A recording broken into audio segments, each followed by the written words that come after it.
안녕하세요. 슬기로운 베트남 생활 블로해버입니다. 베트남의 수도이자 천년고도 하노이는 예전 한국의 80년대를 보듯 한창 빠르게 발전하고 있는 베트남의 과거, 현재, 미래의 다양한 모습을 가지고 있습니다. 언뜻 청순해 보이지만 안에는 치명적인 섹시한 아름다움을 숨기고 있는 아오자이 같은 매력적인 도시인데요. 프랑스 식민지 유산으로 남긴 동남아에서도 보기 힘든 프랑스 양식의 건축물이 많아 서구권에서는 리틀 파리라고 불리우고 있습니다.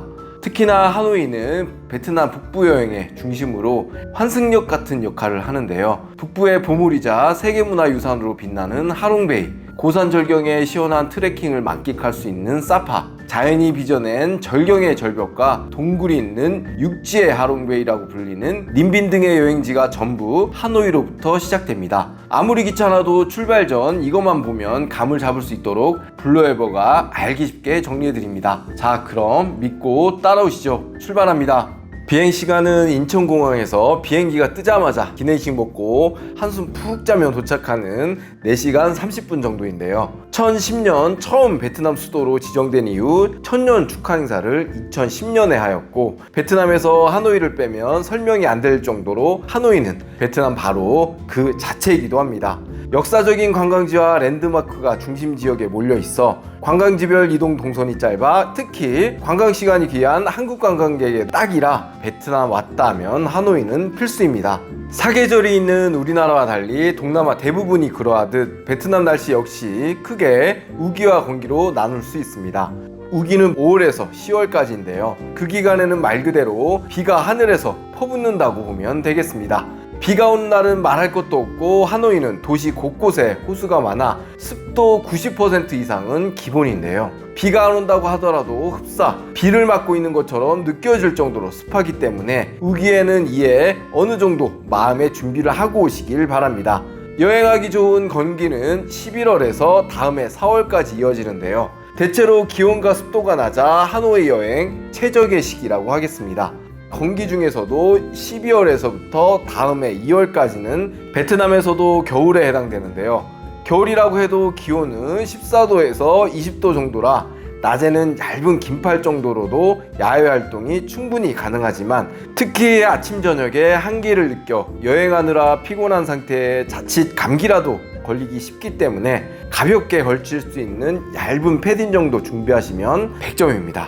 또 하나 주의할 점이 있는데요. 동남아 햇살을 한번 제대로 맞아보시면 아시겠지만 그 햇살의 강도와 열기가 한국에서 맞는 햇빛과는 차원이 틀리니 좀 더 철저하게 자외선 차단에 신경을 쓰시길 바라며, 특히나 한창 더운 대낮에는 기온이 40도가 일상이니 걷는 게 건강에 좋다면서 한국처럼 걸어다니며 여행하다가는 급작스러운 초더위에 몸에 무리가 많이 가고 심하면 쓰러질 수도 있으므로 대낮에 관광지에서 관광지로 이동은 가급적 걷는 것보다 그랩이나 차량을 이동하는 게 현명합니다.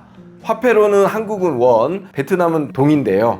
특이점은 소액 잔돈 역시 다 지폐이며 단위 자체에 0이 너무 많아 한국인 시간으로 볼 때면 정확한 가격을 파악하기가 무척 어렵습니다. 여기 와서 금액을 보시면 아시겠지만 껐떡하면 50만 동, 100만 동에 얼핏 듣다 보면 50만 원, 100만 원 느낌에 가슴이 철렁 내려앉는데요.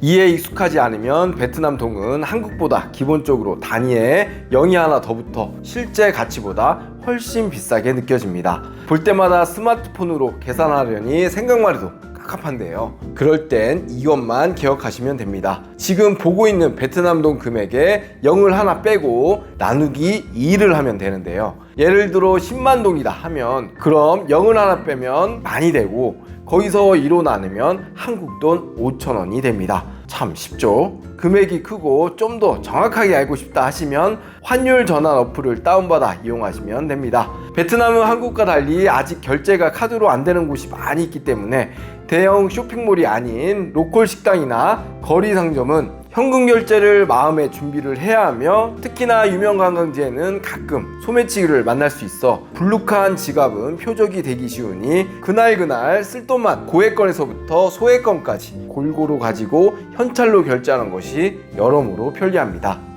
현재 하노이 노이바이 국제공항에서 시내로 가는 방법은 택시, 그레, 버스 단 3가지 방법만 있는데요. 한국처럼 지하철이나 지상철은 연결되어 있지 않습니다. 보통 차량으로 이동하는 경우 교통 상황에 따라 30에서 50분 정도 걸리며 요금은 택시는 30에서 40만 동, 한국 돈 15,000원에서 2만원 정도입니다. 다만 택시 이용 시 공항에서 흔하게 벌어지는 택시 사기를 막기 위해 반드시 미터기를 사용하는 믿을 수 있는 브랜드 택시 이용을 권장하며 녹색인 마이린 택시, 흰색과 회색인 비나선 택시를 타셔야 하고 탑승 전 반드시 마이린, 비나선 택시 공식 이미지를 정확하게 확인하고 승차하는 게 요령입니다. 그랩인 경우 차량 종류, 날씨 및 이용 시간대, 교통 상황에 따라 요금이 다르며 보통 15에서 30만 동, 한국 돈 7,500원에서 15,000원 정도로 택시보다 조금 저렴하며 결제 카드를 미리 저장해 두어 결제하는 것을 가장 강추합니다.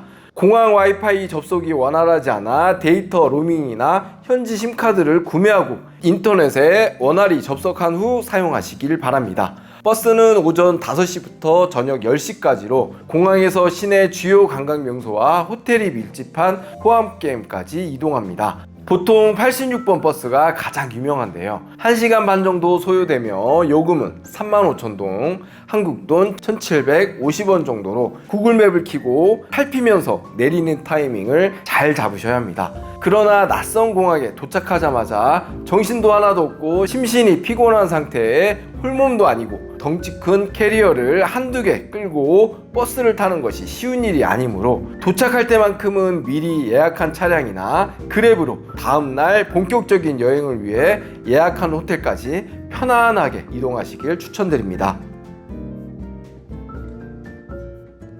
한국인에게 잘 알려져 있지 않지만 하노이는 1000년 이상 수도인 만큼 오랜 역사를 가진 도시로 옛 프랑스식 건물과 전통시장, 옛스러운 골목이 특히나 이국적으로 다가오는데요. 하노이는 쉽게 역사적 관광지가 몰려있는 올드쿼터라 불리는 구도심 구역과 그 외 지역으로 나뉠 수 있습니다. 올드쿼터 주변이 주요 관광지가 몰려있으니 우선 이곳을 공략하는 것이 하노이 관광의 핵심입니다.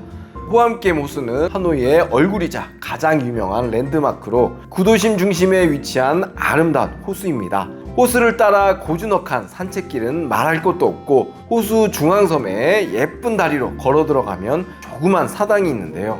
다만 사당 안에 들어가도 대단한 것은 없기 때문에 굳이 돈 주고 들어갈 필요는 전혀 없습니다. 대신 호수와 예쁜 다리를 배경으로 살아가는 사람들과 사진을 남긴다면 하노이에서 산 그 어떤 기념품보다도 가치 있고 이쁜 추억으로 남으니 무조건 이곳에서 사진을 찍으시길 바랍니다. 다음은 근처 하노이 대성당인데요. 프랑스식 고딕 건축물이자 종교를 탐탁치 않아 하는 공산국가에서 보기 힘든 종교 건축물이자 베트남에서 가장 오래된 가톨릭 교회입니다. 잠시 교회 내부로 들어가 휴식을 취하며 몸을 식히기에도 아주 좋습니다.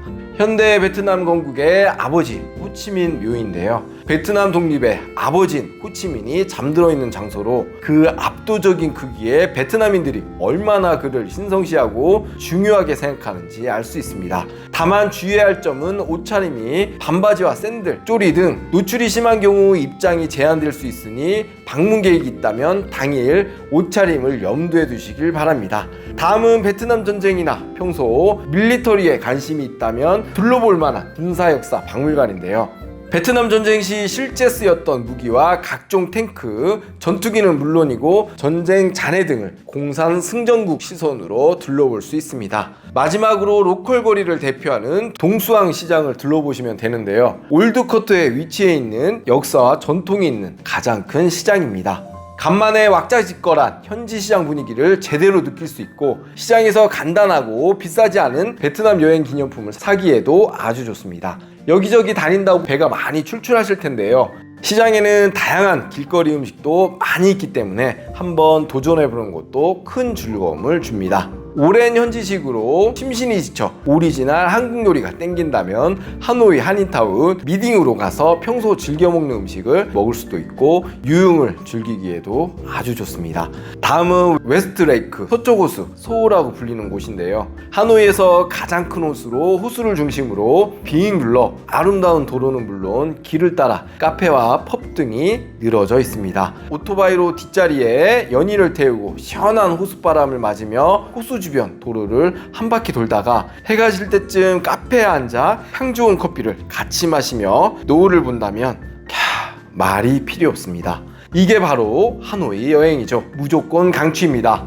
하노이는 베트남 요리의 성지로 다양한 베트남 요리를 맛볼 수 있는데요. 우리가 알고 있는 쌀국수만 먹기에는 너무나도 아까운 하노이입니다. 반드시 먹어야 할 요리 4가지를 알려드리면 여기까지 왔다면 무조건 본고장 쌀국수의 맛을 느껴봐야 하는데요. 쌀국수는 국물을 기준으로 쇠고기 국물이 베이스인 경우 포보, 닭고기 베이스면 포가로 나뉘는데요. 다만 한국에서 먹던 맛을 기대한다면 크게 실망을 떠나 아예 못 먹을 수도 있으니 주문 전 꼭 구글 번역기를 돌려 직원에게 보여주면서 고수를 빼달라고 하시길 바랍니다. 다음은 숯불 돼지고기에 쌀국수, 각종 야채를 달콤하고 시큼한 소스에 찍어 먹는 분짜. 우리 입맛에 잘 맞고 현지인들도 하노이에 보면 무조건 먹는다는 하노이 생선 요리 차가. 바게트빵에 다양한 고기와 각종 야채로 꽉 찬 건강한 아침 식사로 제격인 미국 서브웨이 샌드위치도 울고 간다는 박미를 꼽을 수 있습니다. 다음은 디저트 타임인데요. 하노이 왔다면 그냥 에그 커피입니다.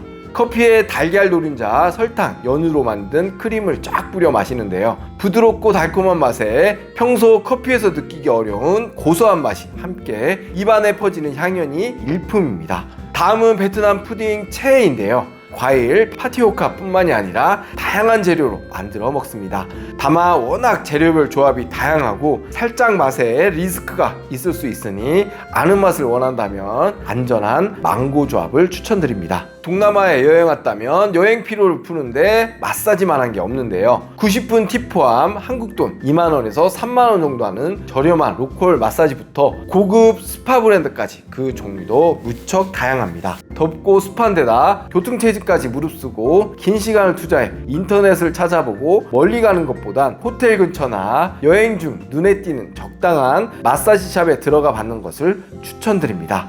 베트남이 브라질에 이어 세계 2번째 커피 산지인 거는 아시나요? 콩카페, 카페지앙 등 하노이는 그 명성에 맞게 특색 있고 이곳에서만 볼 수 있는 유명 카페가 많이 있습니다. 어차피 마실 커피라면 낮에는 유명 카페를 방문하여 특색 있는 카페 분위기는 물론이고 현지인들의 생활 속의 삶의 여유도 한번 느껴보고 밤이 되면 하노이에서는 멋진 정만과 함께 음료를 즐길 수 있는 다양한 루프탑 바가 많이 있는데요. 호암기엠 근처 스카이라인 하노이 전경을 감상할 수 있는 65층 롯데센터 하노이 꼭대기에 위치해 있는 탑 라운지를 추천드립니다. 이 밖에도 마지막 전날 느긋하게 편안하게 관광을 원한다면 최근 롯데가 베트남에 작정하고 새로 만든 베트남 최대 복합 쇼핑몰 롯데몰 웨이스트레이크 하노이에 들려서 쇼핑과 휴식, 식사까지 한 방에 끝내고 편안하게 내일 한국에 돌아갈 준비를 하시면 되겠습니다.